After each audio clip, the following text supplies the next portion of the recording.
Hello, I'm Susan Thistlethwaite, and welcome to the lecture on the information apocalypse is here. This is the Pat Reif lecture, and I'm very honored to be doing this. I have constructed the lecture, since it's about 40 minutes long, in two parts. In the first part, we're going to talk about apocalypse, an event causing extreme damage. And that is a phrase I'm using to describe the developments in information technology that are accelerating the damage of sexism, racism, homophobia, transphobia, xenophobia, ableism, and indeed an attempt to reassert oppressive hierarchies that we have been struggling against for so long. In part two, I'm going to use critical theory to talk about not only how this works, but what do we do about it? Because just yelling, that's untrue, doesn't seem to be working all that well. Now, I do want to do a little bit of critical theory as we start out. This is from my book, Women's Bodies as Battlefield. This is pretty much my magnum opus. And I wrote it over quite a few years because, as those of you who've read my bio know, violence against women and the violence of war have been the two main preoccupations of my intellectual life and my life as an activist. And I argue in this book that racist heteropatriarchy denigrates the body. So if we're going to have theory that confronts one of the deep fissures in Western culture that we are up against, we've got to anchor the theory in the body. This is ever more challenging in the age of COVID, where one of the main things we say to one another is stay away from me, at least 6 feet, and in any case, we're wearing masks and hiding part of the face. It's very challenging. Complex critical theory is needed to avoid essentializing the body. Now, what do I mean by that? What I mean is bodies come in different races, different sizes, different sexual orientations, different social locations, and all of those contribute to how we construct a theory that is anchored in the body. We shouldn't just try to put those to the side for the sake of making a nice, neat, clear theory. I often say to our students, when they write their senior theology papers, if everything fits, you've broken something. You've distorted something to make it fit. Life doesn't always fit. And in the same way, theories that crush differences in order to make it neat and be like an Aquinas Summa Theologica, not going to work. It's going to leave somebody out.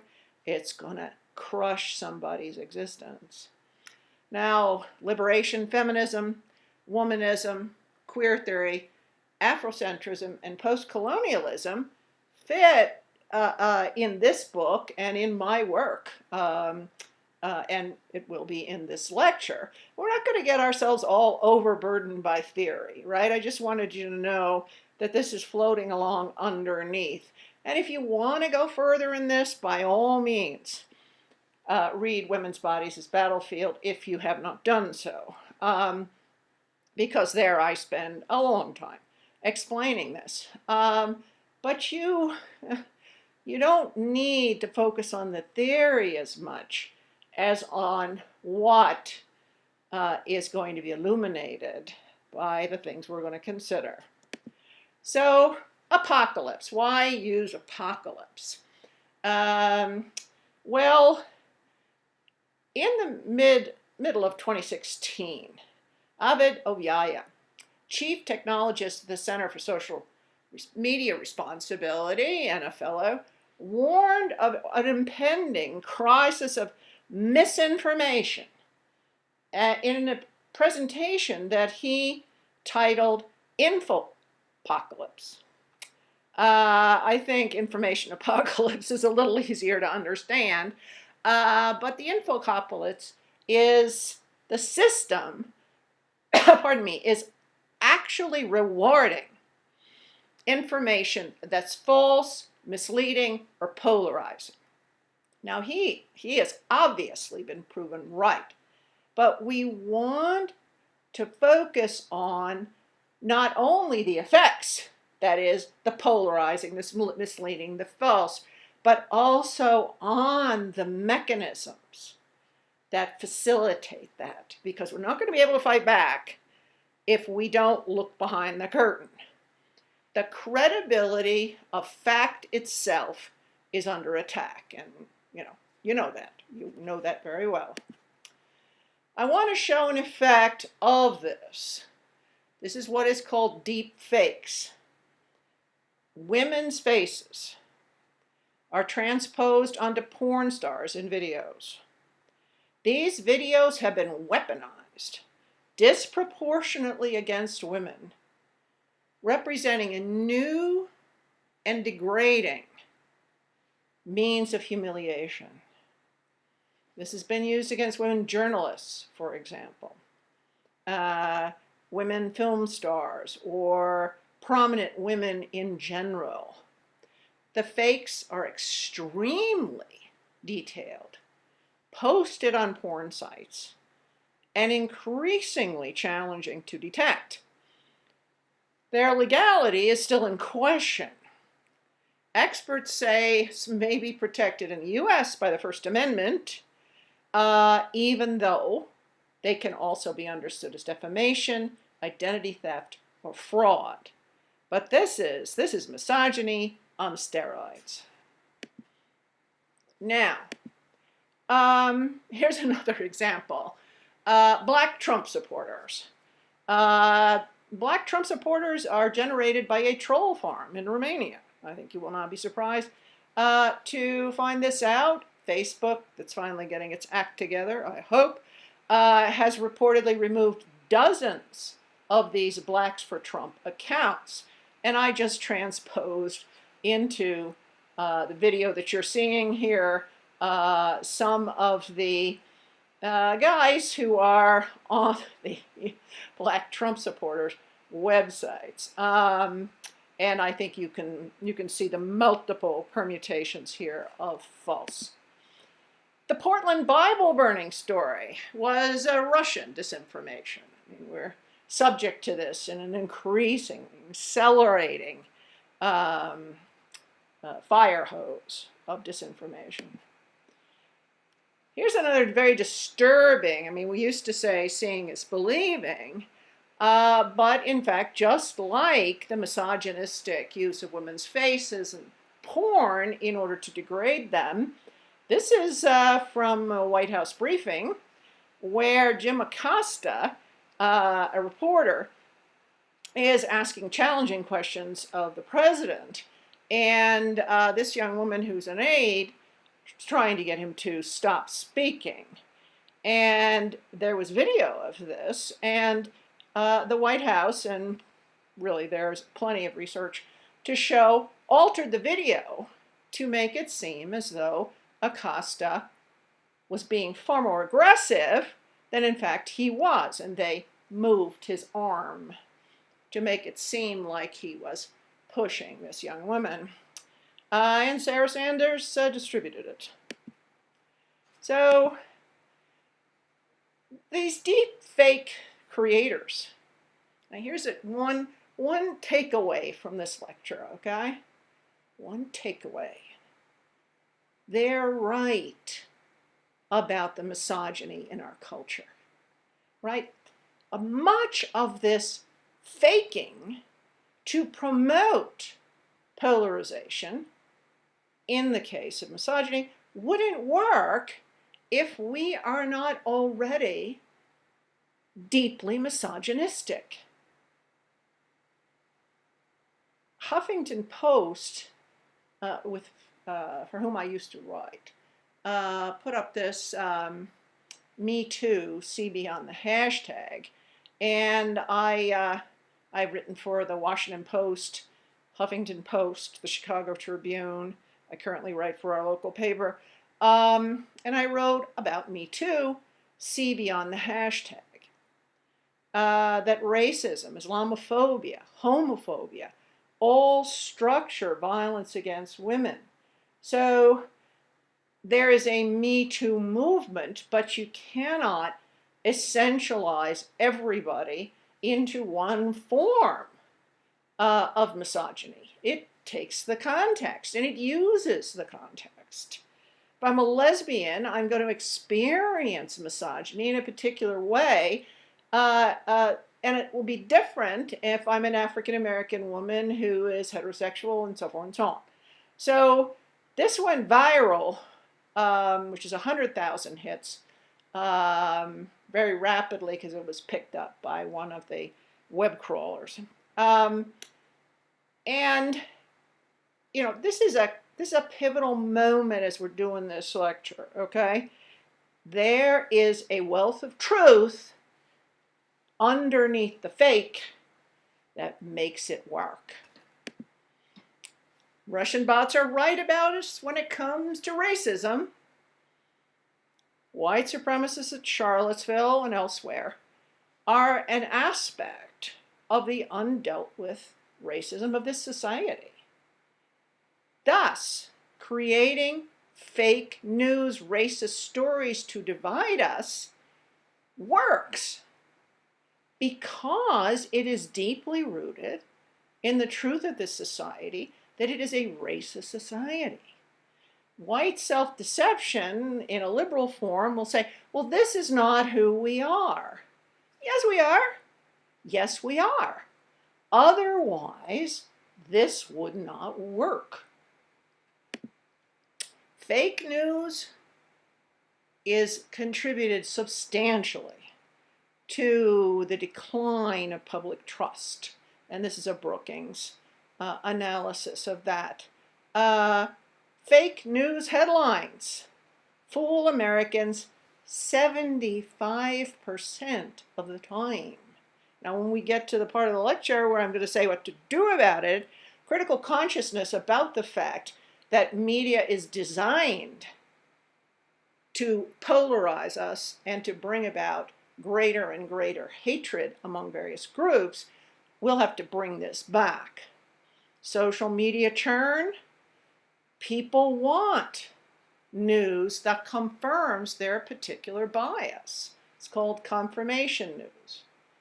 Rejection of news I don't like. And as much as I hate it, I actually consult 4 or 5 different media sources across the political spectrum with any story that I'm going to pay close attention to. And I will not post a story in my own social media that I have 2 primary sources on, because there's so much fake stuff out there.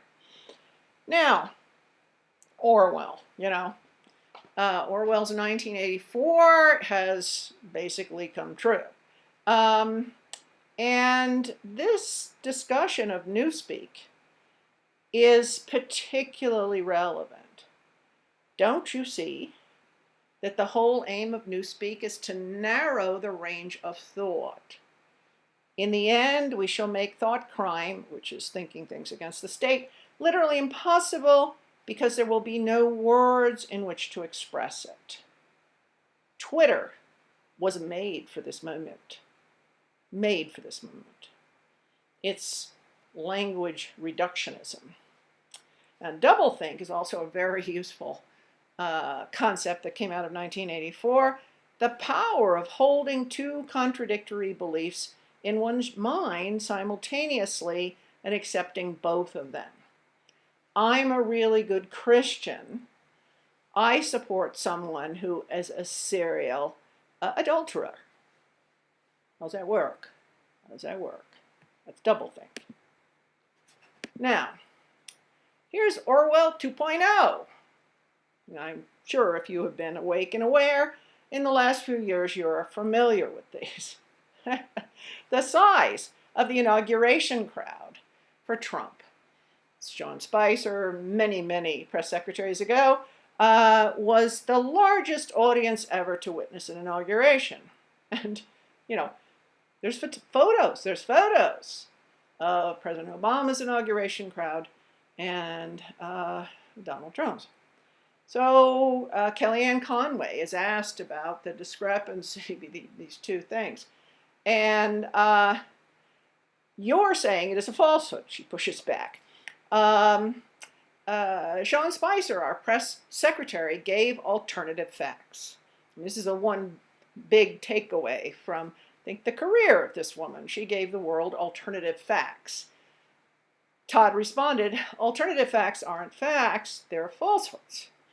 So Conway tries to pivot, as they do, and asked again about the discrepancy. It's a ridiculous discrepancy from the photos. And she says, no particular shame about this.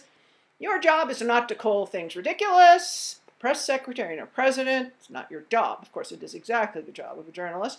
Can you answer the question? I'll answer it this way. Think about what you just said to your viewers.